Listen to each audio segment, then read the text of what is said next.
नमस्कार. मी संदर्भ ग्रंथपाल प्रसाद भडसावळे आज आपल्यासमोर सादर करत आहे विचार आणि विश्वास ही बोधकथा.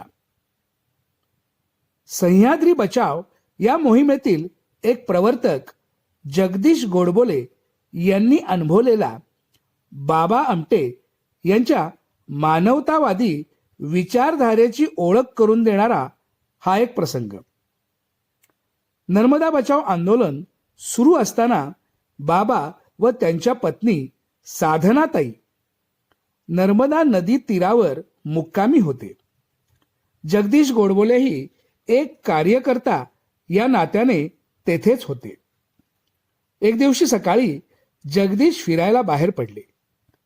नर्मदा टाकी पर्णकुटीपासून बऱ्याच अंतरावर असलेल्या एका प्राचीन शिवमंदिरापर्यंत ते चालत चालत पोचले. देवळातील घंटेचा अखंड आवाज त्यांच्या कानावर पडला. नदीकाठच्या अथांग निरवावर मंगलाचा अभिषेक करणारा तो आवाज आहे असे जगदीश यांना वाटले. ते मंदिरात गेले. तेथे त्यांना दिसलेले दृश्य मात्र विलक्षण होते. मंदिरात पंचा आणि बंडी या नित्याच्या वेशातले बाबा आमटे त्यांना दिसले. सभामंडपात एखाद्या पुतळ्यासारखं उभं राहून बाबा हात उंचावून घंटा वाजवत होते. मंदिरातील गाभाऱ्यात समईचा अस्पष्ट प्रकाश होता.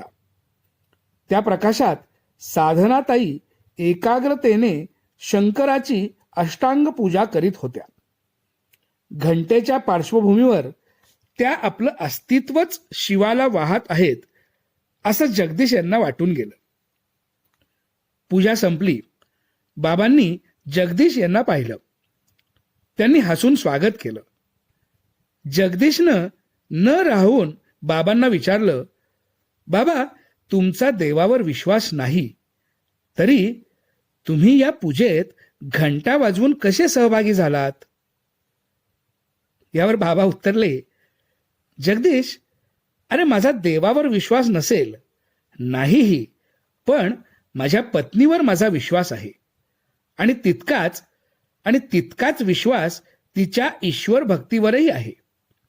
हा सहभाग, हा घंटानाद केवळ तिच्यासाठी. आपल्या सहधर्मचारिणीच्या भावनांना असं उत्कटतेनं स्वीकारण्यासाठी प्रसंगी स्वतःच्या विचारसरणीस मुरड घालणारे बाबा आमटे यांच्यासारखं व्यक्तिमत्व विरळाच, नाही का? धन्यवाद.